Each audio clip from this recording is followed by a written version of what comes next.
Good morning, good afternoon, good evening, Iowa soccer supporters. I'm Ben Brackett, your Soccer Talk co-host, alongside my good friend and pal Blake Siebers. Siebes, uh, let's pitch that YouTube channel straight away. I Yeah, like it. That's good. Get on the YouTube. We got another tactical analysis from the tactician that's going to show you some clips and be curious what he's going to show. But otherwise, it wouldn't be as great if you're not viewing it on YouTube. yeah. Well, I think the thing about the Titan tactician that he does is that he's always trying to improve, make things a little bit better. So he took some time to clip out all sorts of good stuff for this game of the week, and he upgraded his software a little bit and all that good stuff. So Matthew Sahag, aka the Titan Tactician, welcome to the pod. How are you today? I'm doing great. Thanks for the introduction, Ben. You're welcome. We're here off-site today, aren't we, Blake? Yeah, I love it. Almost like a mini layer. It is. I think this might be our new studio. I like the setup. If there's a fire, at least we can get out of this one safely. That's true. Unlike the other one. That's very true. I would say if anybody can guess where we are, we'll send you some swag. But that means you got to hop on the YouTube channel and subscribe. So let's get to the game of the week. Blake, we were in your school district, were we not? We were. DMPS MediaCom Stadium got a lot of recognition through the media being the new big stadium, but some people forgot about the new one on the east side of town at Southeast Polk.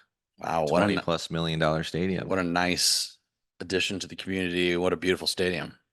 How many did it see? It almost seats 7,000.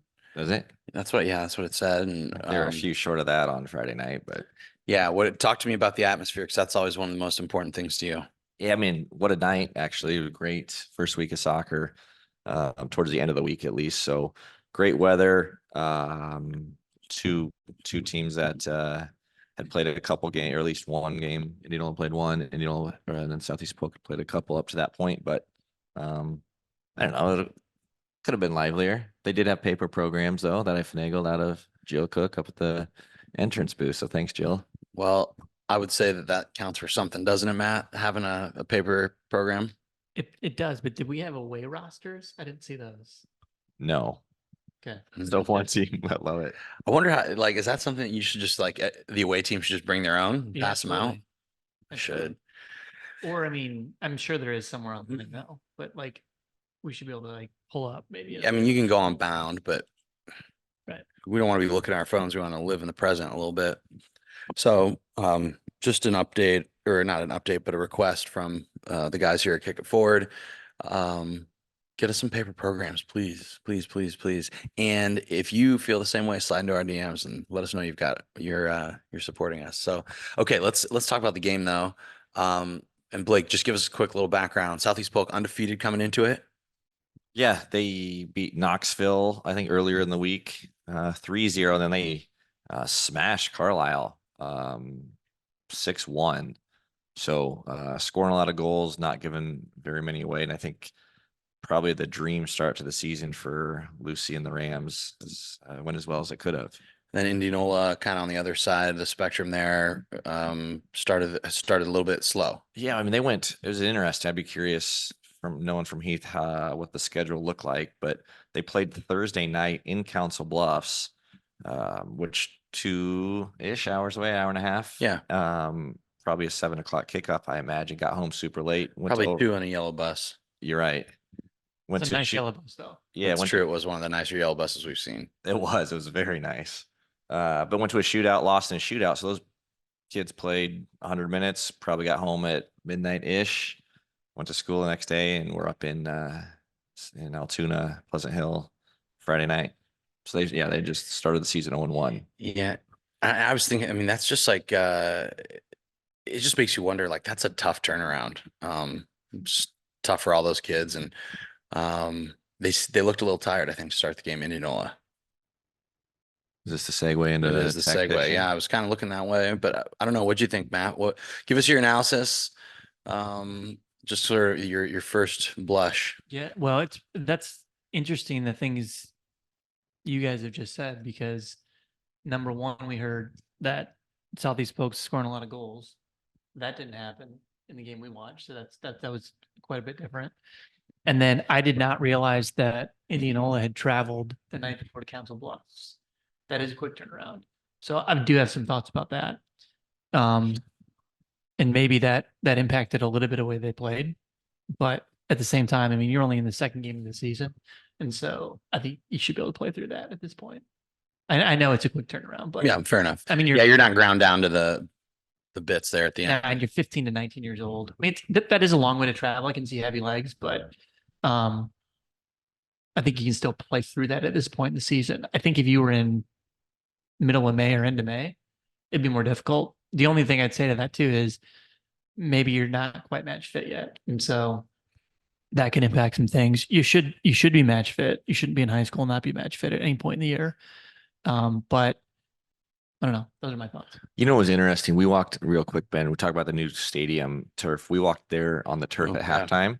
Noticeably, It's really soft. I mean, soft. yeah, I wonder if how it plays, and if it's the kind of thing that like your cleats get stuck into it more or not. I just It was don't. almost like heavy, right? Like your legs Yeah. are a little heavy. Is it the new style? Is that just because it's so new? We don't know, but Yeah. Or are we just that old and our legs are heavy? We just because we were walking on the field. almost like we had on clouds on. Um, weather report from the evening. What was it? It was pretty nice tonight, wasn't it, It was Blake? gorgeous. Kickoff was about 62. Very little wind up top, but then as the game progressed, the wind definitely increased, especially down on the field, which is it's a little bowl. Again, cool thing, but yeah, the wind definitely picked up. And then the new thing this year is the visibility. We got to keep people on their toes, and I mean, you could see downtown. Yeah, absolutely good. The 17 miles of visibility, which is a lot of vision to have available to you in the midfield. And we were not seeing a lot of it happening, were we? So, and maybe that's a great, again, we love segue. Matt, you and I walked in together a few minutes ahead of Blake, and we just sat directly behind the Indianola goal and just kind of got a really a beautiful view of the stadium and the field.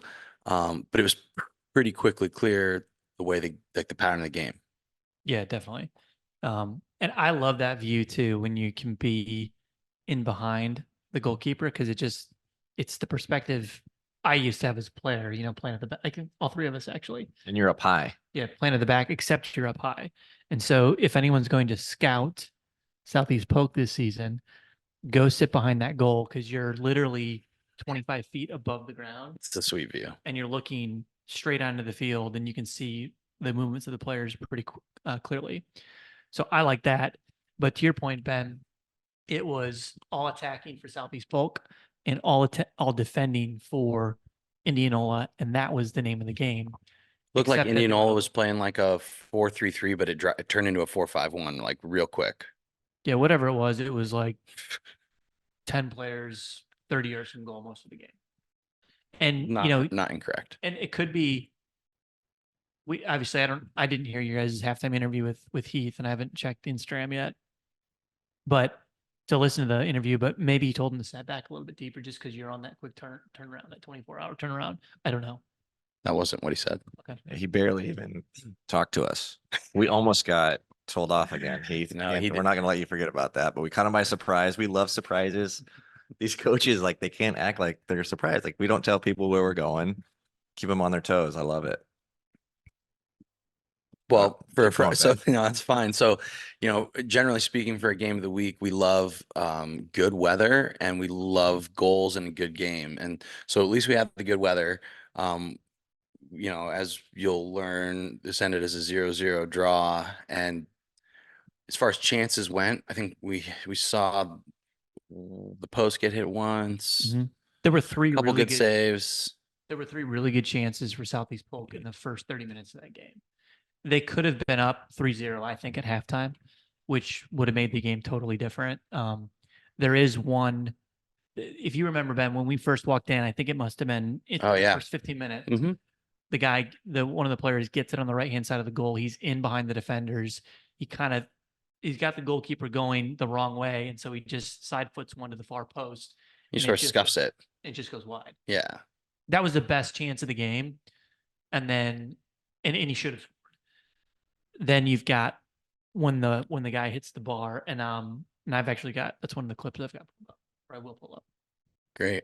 Well, do you want to lead us then, Matt, where you'd like to go with based on the clips that We're you've getting sniffed? better at this because we started originally last week or a couple weeks ago. We didn't know where the tactician was going to go, and he just said, "Guys, just let me introduce my clips." That's right. Sure. So I think the difference for Southeast Polk in this game is how they attack in the final third and their decision making and the tactics that they brought into this game moving into the final third, because that's where they played the game, except they had no end product where there was no goal. Because I mean, I think have we said what the score was, the final score? I of the just, game? yeah, I leaked it. Yeah, it was a penalty. So it was 0-0 in the and really realistically, that's a game that Southeast Polk, if they score one, maybe they score the second one, they should have put it away early. But for me, it's a lot about some of the decision making they're making in the final third. So we talked a little bit about the play where he hits the crossbar. So I just want to pull that up and show you to you.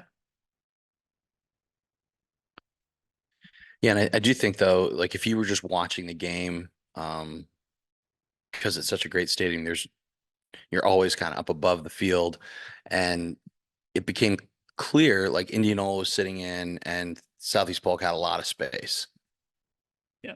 Yeah, definitely. Go ahead. We're just waiting on you to Oh. pull Yeah, up your. this is Oh, called that was this is Will called too. filling time. You're feeling We're trying to Okay. kill time while you pull All up. right. Well, can you let's make sure. Can you see this? Am I sharing my screen? How about now? Now we're good. There we go. Great. I really need to start next week. What I'm going to do is I'm going to come with a little bit of a stand-up routine. I'm going to have like 30 seconds, Filler of, like time. a couple jokes that I've been working on. All right. There'll be, I You do promise. need to work on that. 'Cause Yeah, you're just sorry. rambling. As a good host, I need to have a little filler. So here's the opportunity where they hit the crossbar. So just to lead in, the ball's going to be around the 10-yard line, and then I'm just going to let this go and play it. It's about 20 seconds or so. So since not everybody is going to be on YouTube, what you're seeing is the ball kind of bouncing around the box and pops out to a Southeast Polk player who rattles the crossbar from about 20 yards out. Yep. On a little half volley. So I'll just go back here and take you through a couple different things, and I've got some still photos too. So here's the first piece here. This player, and again, this is for me, it's the selection of the passes here. And I guess maybe I won't, if I just go screen by screen, I won't have to exactly point out each player movement, but the player on the ball here on the 10-yard line, to me, he's got some different decisions to make based on what he sees ahead of him right now. And he sees obviously one of his players who is up against I guess it'd be the third to last defender. And then you've got a player out to the right as well. So I'm just going to go see if I can find this on my table here. Can you guys see that? Yep. All right. So this is that same picture at the beginning of the goal, or the beginning of the sequence here. And if you look at this player who's got the ball right now there, ahead of him, he can see his striker, right? And I'll circle the striker. And then he can also see the player to the striker's left, which is to the right-hand side of our screen. Now, this is to me, a big portion of why Southeast Polk could never get sort of into get the end product is based on what their strikers do. So let's watch. I'll take off those. So again, here's the striker. Let's get you working in yellow this time, Matt, next time instead of black. All right. Okay. Or sorry, maybe not Yeah. even, maybe like electric green or pink. Okay, I can try that. So Yeah, there's all sorts of options up there. this guy's going to move this Oh, way. look at that. Okay. Guys, So if you're listening to this on the podcast, you should not be. You should be watching this on YouTube. All right. So here the striker is again. So you can see the guy on the ball now is still dribbling, and the striker has now moved this way. So a couple different things. Look how the defenders have closed the space onto the ball. You've got three players right around the ball. And now this striker's movement, he's actually running to an angle where the defender has not moved one bit and he's screening the ball, right? The other thing he's doing here is he's running, but he's actually running into his teammate's space. And so I see this all the time in these games when we're watching, and that's where the strikers are making decisions to move when they should just be standing still. And so if you go back up to this one, if you see where he's standing here, for me, this player should should just be coming this way and being an option for the ball, and actually going and standing up against that defender, because what'll do then is he'll be a target player, and instead of this player dribbling to the ball, he can play it, and then you've got a little set here to this player who can then strike. Or he can keep going and get it back, the initial guy with the ball. There's a host of different options, but Yeah, then you actually have some options. right. But these are the types of different decisions I think we saw, which resulted in what should have been chances not be chances. So here's the next piece then, the sequence. Again, same players on the ball here, and now actually what's happened is he tried to dribble him, and this defender nicked the ball and has sent it towards this player here.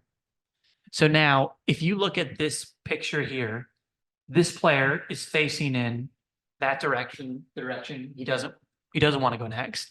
And he's got a teammate right here who's facing in the direction he wants to go. Right? So, but here's what he does. This player turns and he tries to strike the ball. And guess what happens? He strikes it right into the defenders. Blocked. It gets blocked. And then that's when it Soft comes click. back out to this player who then strikes it in his crossbar.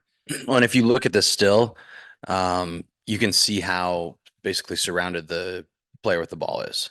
Yes. Like he has no other option other than what he really, like the option is to potentially lay it off, which he also doesn't do. Yeah, right. Exactly. So in and around the box, I think Southeast Polk's got a lot of work to do, but here's a couple of different things that I would say just as little ideas for some of these players.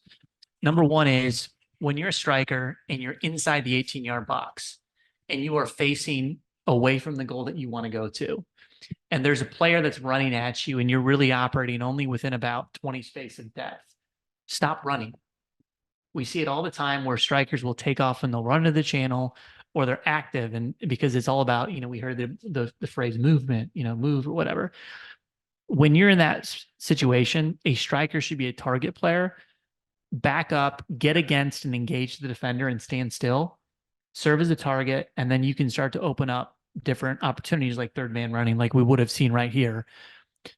Because I think there's all sorts of options within the game, but I think if you go back to the first sequence here, and I've totally put all this writing on it, but if this player passes it into the striker, his feet, then all of a sudden you've got different options. So I think that's the first thing for me for Southeast Polk. That was one of the best chances of the game. It could have been even better and even easier just with a little combination play in the box. So that's the first one for you guys. So really the suggestion is to, kind of focus on in the final third, the strikers and their movement or lack thereof and their presence and where they're showing up or not showing up. Yeah, right. And it's decision making too. When to pass, when to dribble. Because in that, sometimes you should be taking players on in and around the box, but in that situation, the player just dribbles forward and he actually attracts numbers around the ball. And that's why we have blocks. We have, number one, the player, he doesn't have an angle to shoot right away. And so it gets nicked and passed over to his own player who turns, and he's got two defenders in behind him. And so I think it's all about decision making in the final third. I like it. Where are we going next? Tactician, or do we need to fill some time? You can fill a little bit of time when I get my second. So he actually Fair. smashes the crossbar too, Yeah. by the way. He Like it's does, set yeah. up perfectly for him. You know, one thing, well, there's a third clip, so we'll save. I've got some good filler for the next clip. Sure. So here's the second one I've got. This is another Southeast Polk. Matt, you gotta share the screen. Okay, sorry. Good save, Seavers. You're a keeper. So this is the next. I'm sharing it right now, guys. The next sequence is a little bit similar, but again, for me, it just kind of shows decision making in that final third where Coming up this next week, which will be April 1st through the 5th, we have some pretty fun stuff going on, don't we, Blake? We do, but you're gonna have to tune in later to get that information because Matt's ready. Oh, great. all right, so this is a Teaser. sequence where Southeast Polk wins the ball, right? And then we've got some different decisions that get made here again within the game, which for me, again, it's about speed of play, pass selection, and how you start to enter into the final third. So let's just watch it here first. So you've got there, Southeast Polk wins the ball, and we'll just let it play out. So player gets the ball out wide right, cuts it back. Now he's going backwards. His teammates got to win the ball. Plays the ball. Striker tries to turn and then loses the ball on the edge of the box. All right. It's good defending from Indianola. It's decent defending, but I mean, I would change a couple of different things or just give the players a couple of different options, I think, for how they could have maybe made a couple different decisions in this one. Teach us, Titan. So here, this is the part of the sequence. This is when the player wins the ball for the first time, right? So if you look at this right now, when this player wins the ball, and I'll circle him in green for you, Ben. Thank you, Matthew. There is the Southeast Polk player. He's won the ball and he's passed this player. So if we take a line and we were to draw it here across the field. Imagine it being a straight line. Yep. And you look at the numbers game here, right? You've got 1, 2, 3, 4 Indianola players behind the ball, right? Then you take, see if I can get a different color for you here, Ben. Southeast Polk players, then we've got 1. Oh, that's kind of strange. 2. Ooh, I love that. Nice. 3, right? And I think there's one more back YouTube. here as well. But what you've got is you have equal numbers behind the ball as you do in front of the ball, right? So, and I'm gonna lead in a little bit to what I go to next, but remember that. So basically, your numbers even all around the field right now, and I'm not counting the goalkeepers. The other thing I think is important here is the picture. We've got a snapshot here, and this is right when this player has won the ball, right? So I'm going to take everything off except for that line. If you take a snapshot right now, this player, for me, should be looking for the most dangerous pass. And this is a hot button issue for me when I watch games and we just listen to people talk about what their philosophy is in the game. And I'm talking about coaches I know in Iowa right now, because we hear a lot about keeping possession and we hear a lot about, keeping the ball and passing the ball. And so what I see is a lot of going side to side, and keeping the ball for me Back and square. is going forwards and backwards when you can. So based on this picture right now, what this player has is he's got a pass, if he wants to take it, that straight ahead into his striker's feet, if he wants it. The reason why this pass is a really good pass is because it cuts out, with one pass, you can cut out 2 players, and I think even one more. And so now all of a sudden, this player's ahead of the ball, this player's ahead of the ball. And so you're starting to talk about penetrating, right? The second thing this pass does, if you make it, is it makes these two defenders commit going forwards. And so you start to get in and going the wrong way. So to me, that's the most ideal pass. So let's look at what he does, because his other options are here versus here. So next screen here, what the player ends up doing here is he ends up taking it and playing it wide. So this player here gets the ball. Remember, I had the striker. I'm forwarded a little bit, probably too quickly, but the player out wide ends up getting the ball. And so if you take now and you think about what's happened, and I can play it long again, it's taken time to get the ball out wide, which means Indianola players are recovering. And so now you're talking about speed of play. If we to take that same line now and draw it across the field, and we look at what our numbers are in the box, for Indianola now, you've got 1, 2, 3, 4, 5, 6, 7 players inside the box. And There you go, Matt. Southeast Polk has how many? and Southeast Polk has 1, 2, 3, 4, 5. And so you're looking at a number, you're now numbers down. 5 attackers versus 7 defenders. And this is, for me, this is why Southeast Polk is not scoring. This right? is what I was going to say earlier, but I was hoping that you were going to get there. Yeah. So let's talk about the rest of this picture now, right? Is the question is, where are the rest of Southeast Polk's players? They're hanging out at half field. Yep. And so if we draw another line back here, we can't even see them because they're back here, right? And so you've got 4 players who are not attacking. You've taken a pass where you had the ability to penetrate, gone wide, and you've allowed Indianola players to recover behind the ball. I mean, you literally have all 11 Indianola players in the frame. And like they're organized a bit, right? Like, Yeah, more or less. I mean, that's a part of the other reason is not enough numbers, but also decently organized. Well done, Heath.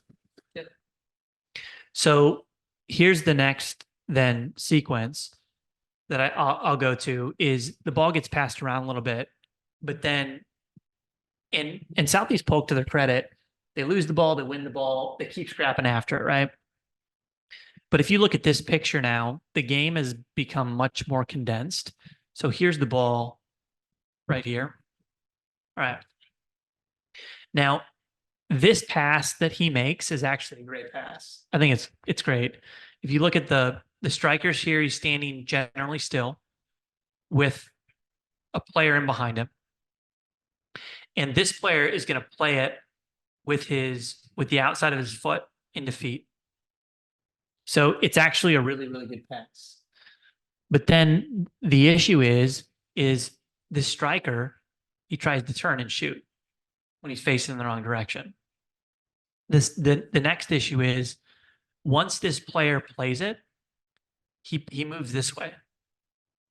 And for me, this is the other way you've got to think about getting into the final third is once you play a good pass like this, just follow your pass. And because if this player would have just simply played it forwards and then gone and gotten it again, he's now in a position here where he can shoot. Or he's also got numbers that he can start to work with. And so here you see what the striker actually does when he gets the ball. He tries to turn. So if I go back and He's got a defender tight. he's got a defender tied to him, right? So if we go back and you just watch this sequence again. So here's where he wins it. Right? The pass is on to go forwards right now. He doesn't take it though. And look, he plays it out wide. We see our numbers. We go from Southeast Puck goes from being even numbers. And as you play this all the way here, the player's got the ball. He's going forwards now, but eventually now he puts his foot on the ball and now he's going backwards. And Indianola players are recovering behind the ball. Yeah, and then they squeeze up a He's little going bit. all the way backwards now. Now all of a sudden Indianola's going to play for the ball. Southeast Polk does a good job of winning the ball here, right? But look at all the players behind the ball. Look how congested it is. Now here's the really good pass forwards. Great pass outside of the foot. Now here's the decision here is the player has just played it. Watch him run sideways. If this striker holds the ball up here at this point, he might be able to play him in the game, but he turns into pressure and he loses the ball. So again, for me, I mean, I guess that was a little more lengthy than I thought it would be, but that's, I think, why the game didn't bring many goals is because of decision making in the final third. So third clip. Third clip was one I got for Indianola. Great. Well, I was wondering about that. I was too.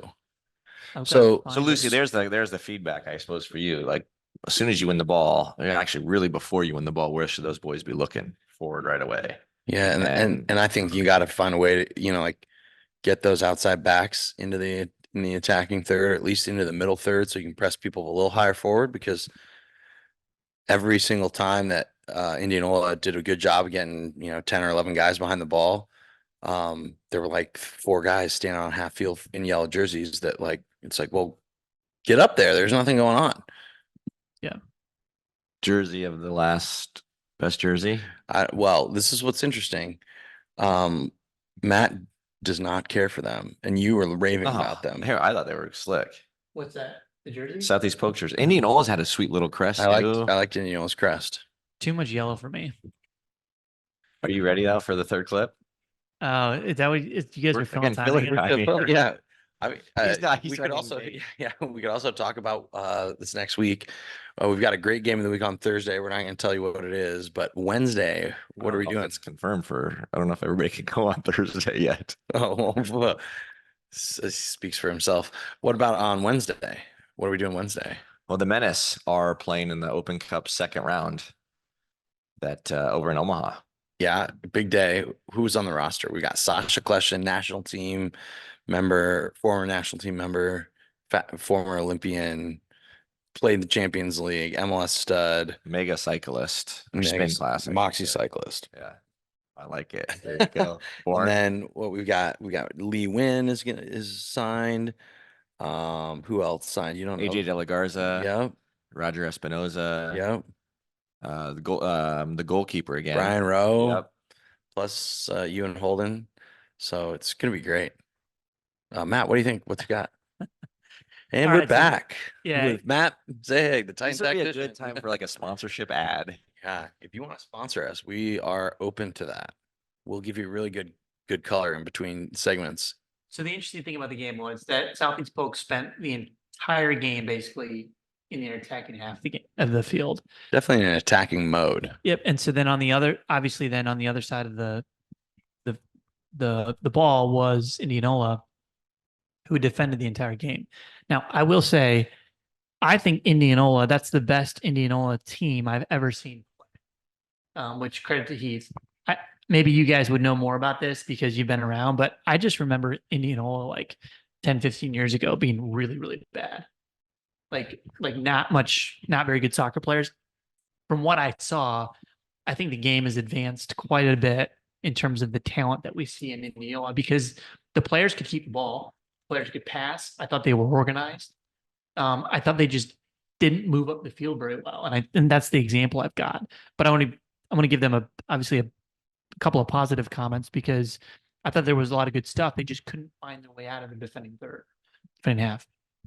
So here what we have is we have a goal kick. And this to me just gave a really good example of why they couldn't get out. So there's the player, he goes out for a goal kick. Goalkeeper gets the ball. So I'll fast forward just a little bit.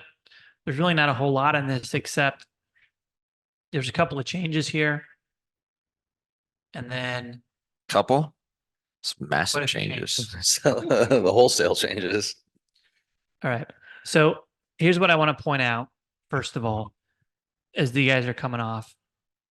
Look how everybody sets up. I'll get into the couple of screenshots in a second, but just notice the width of Indianola as their goalkeeper's got it.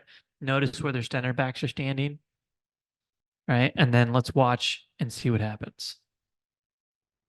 So goalkeeper comes up to the ball here. He's got a center back to his left and to his right. He selects to go to the center back to his right. Center back plays it long, out of bounds. So I think, and that's, he's just mishit the pass, right? Obviously. And there's going to be no one that disagrees that that's not a great goal kick or pass, whatever you want to call it. So what I want to point out is just how they're set up. And again, I think we're seeing this all the time from 8 years old all the way up through 16, 17, 18-year-old players playing soccer on goal kicks, because now you don't have to play the ball outside the 18-yard box, right? And so you've got a team here, remember, who is only defending in their defending third the entire first half. And so, I mean, wouldn't it be nice to somehow get this round thing all the way up there? That'd be pretty nice. I mean, it's in some respects, the game of soccer for me is a game about field position, just like American football, just like rugby, right? Where ultimately you want the goal to be by the goal you want to score. And so sometimes, if not lots of times, why not just go make the easiest pass, especially when you're having really no success in keeping it moving forward. So to me, when you see a team set up like this, number one, it doesn't matter who you are right now, you are really easy to defend. And if you lose the ball, you've got massive problems. They're actually fortunate he kicked it out of bounds here, because if you look at how these players are set up, center backs are wide, left backs wide, left wingers way wide. Here's your right midfielder. You've got one player in midfield. I mean, you've got the entire middle of the field that's wide open if you give the ball away. The next thing that for me is really easy to defend like this is you're giving these attackers a clear picture of what's going to happen. I mean, there's no real movement. And so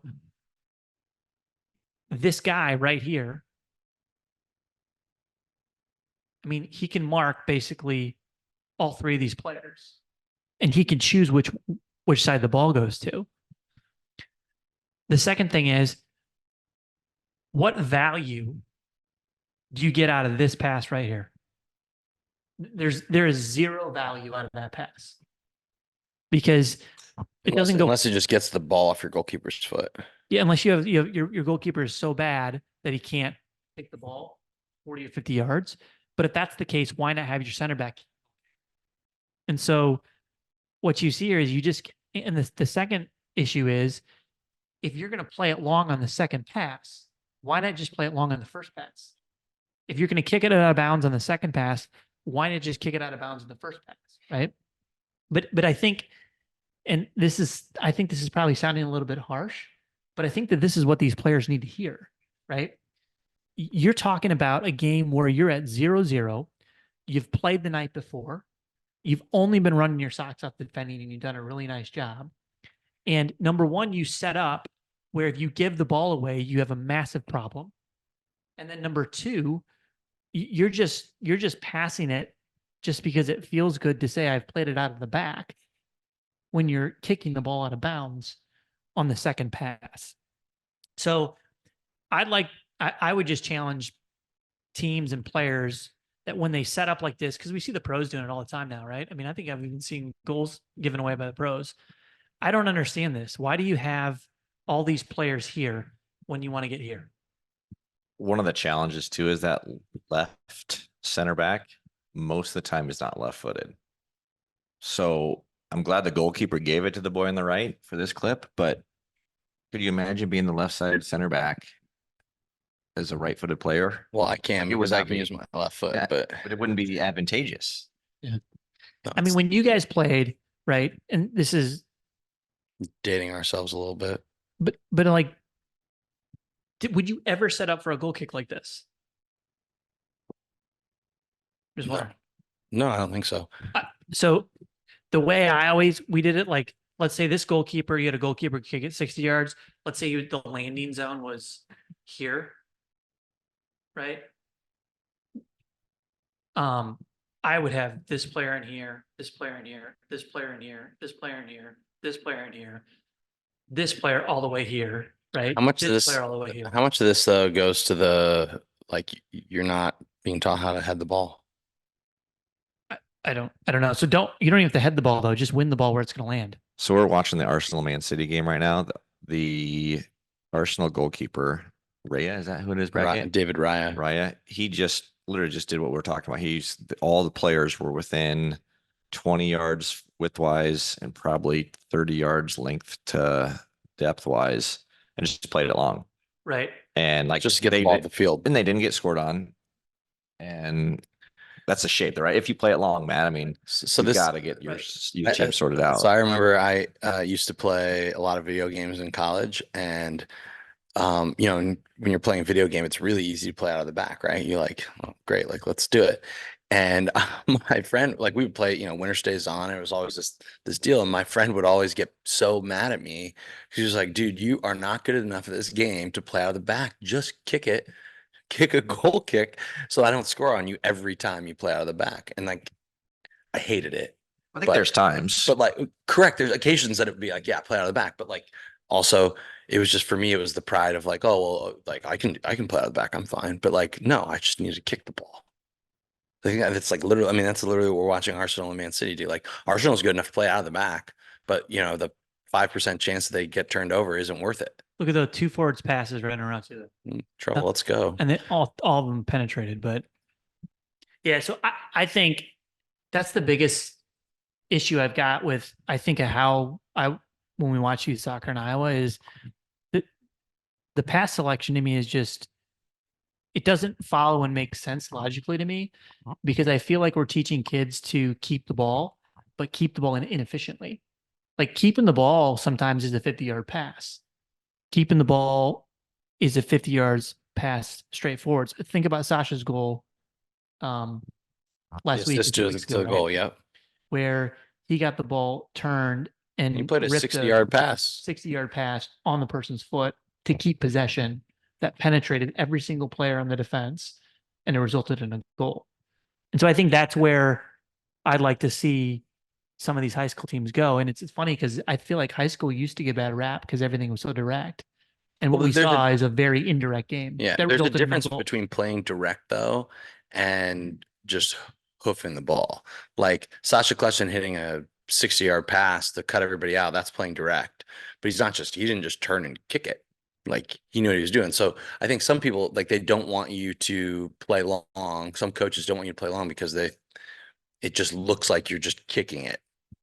Yeah. Because you don't have the technique to play a 40, 50, 60-yard ball. I say the risk though, too many kids get penalized for taking a risk to play that final or first penetrative ball in forward. And Right. because it gets cut out, and if you make 1 out of 3, one gets in, you connect one and balls in the back of the net. That's the hardest thing to do in soccer. 33% chance of success.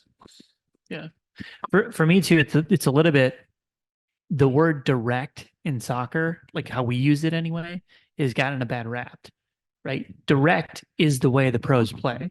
They play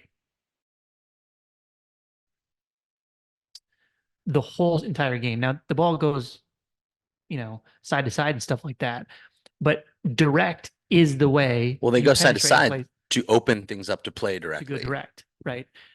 So that's where but we just see all these teams going wide, wide, wide, wide, wide.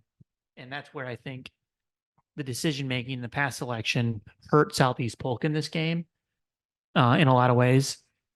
And then on the other side of the ball for Indianola, I mean, guys, stop defending inside your 18-yard box. Get up the field. Go enjoy the game. Because that was a good team. Did you remember that center guy in the center of the field had those couple of really nice runs? Can you imagine if he would have picked the ball up at just over the half field line instead of 20 yards into his own half? I think he would have had some chances that could have won the game for Indianola.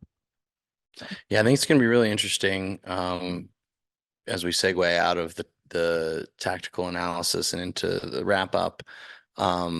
Southeast Polk won, by the way, in penalties. Correct, they we talk- did. Did we talk about that? Well, the overtime gave us no chances really to speak of, and then the penalties were, um, I mean, it was 5-4 on penalties, I think, right? So, I guess what I was going to say though is you've got Southeast Polk is one of the larger schools in 4A.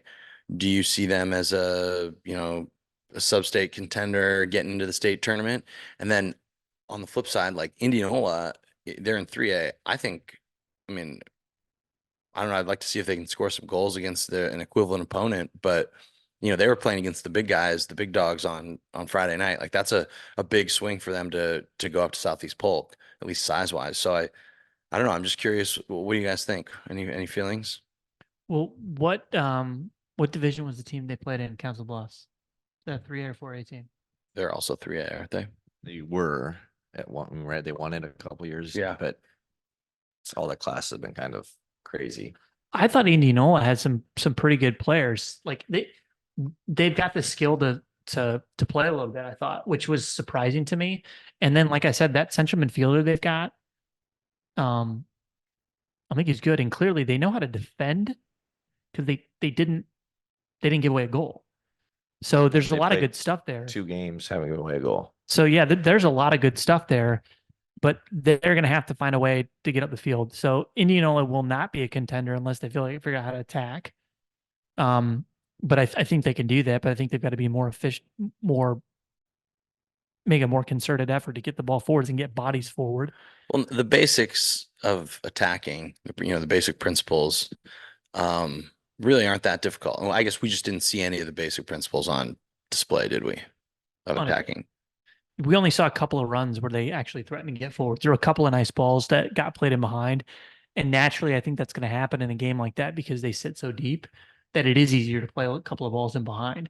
But the guys just ran out of gas. So principles of attack for Indianola, it's hard to pick them because they didn't play and they're attacking third. And they didn't really.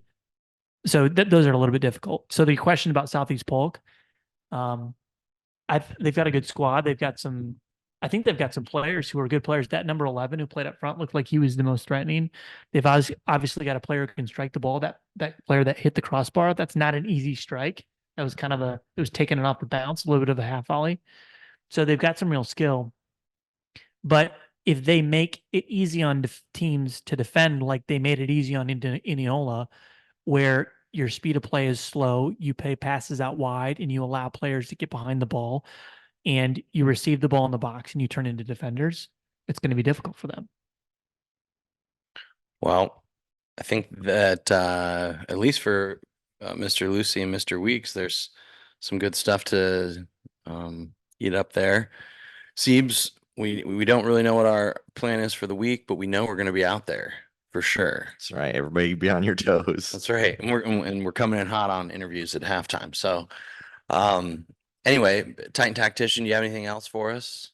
I think you've been excellent today. I love the technology upgrade is great, and I can only just look forward to seeing what you bring next week.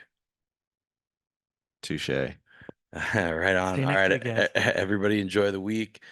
Thanks to Southeast Polk for hosting us and Indianola for letting us sneak into their halftime quick. Flake, Maybe more gummies. yeah, that's right. Those gummy bears, I think maybe if they had gummy worms, perhaps. All right. Anyway, we'll talk to you all soon, and yeah, let's go Menace.